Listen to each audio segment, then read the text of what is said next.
Issue. এই প্রসঙ্গে আমরা একসাথে কথা বলেছি।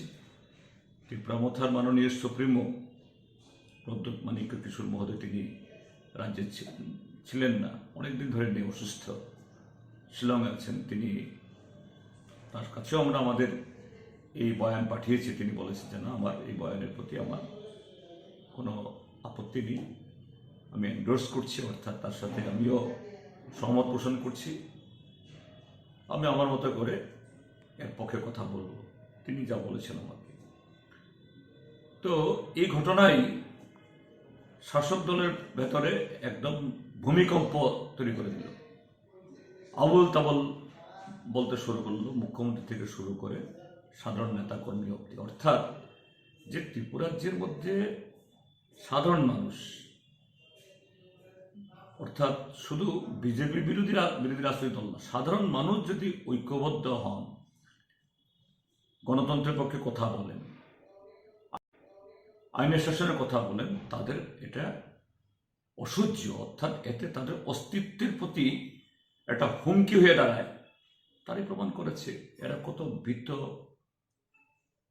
প্রকম্পিত এবং নৈতিকভাবে এরা জনগণ থেকে কত দূরে, এই তাদের কথাবার্তার মধ্যে, প্রলাপের মধ্যে তা শোনা যায়। এখন আমাদের এই উদ্যোগ, আসন্ন নির্বাচনে এর পরবর্তী কার্যকর কী ব্যবস্থা হবে আমরা বলেছি যে যথাসময়ে দেখা যাবে। এটা নিয়ে আলোচনা হচ্ছে। যদি সেরকম মনে হয় যে বিজেপিকে হটানোর জন্য সেরকম মানে অবশ্যই জরুরি, নিশ্চয়ই সব দল যদি ঐক্যমত্য হবে, তো এটা নিয়ে তো এই মুহূর্তে তার মানে কি বলে কথা বলার সুযোগ শেষ হয়ে গেছে, তাহলে চ্যাপ্টার ওপেন আছে। সব দল আসবে কিনা জানি না, যেমন তৃণমূল কংগ্রেসের কথা বলা হয়েছে, কারণ তৃণমূল কংগ্রেস তারা নিজেরাই আর একটা রাজ্যে এই গণতন্ত্রের মানে হন্তারক। কাজে এখানে যদি তাদেরকে দিয়ে আবার গণতন্ত্রের কথা বলানো হয়, এটা মানুষ গ্রহণ করবে না। কিন্তু বাকি যারা, আমরা মনে করি তারা যে গণতান্ত্রিক পথে, গণতন্ত্রের হাত ধরে রাজ্যে শান্তি ফিরুক, মানুষের অধিকার ফিরুক, তারা চান।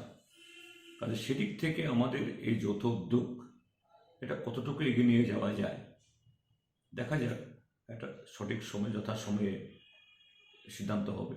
এক্ষুনি এই মুহূর্তে এটুকুই বলবো, এর বাইরে বলার সুযোগ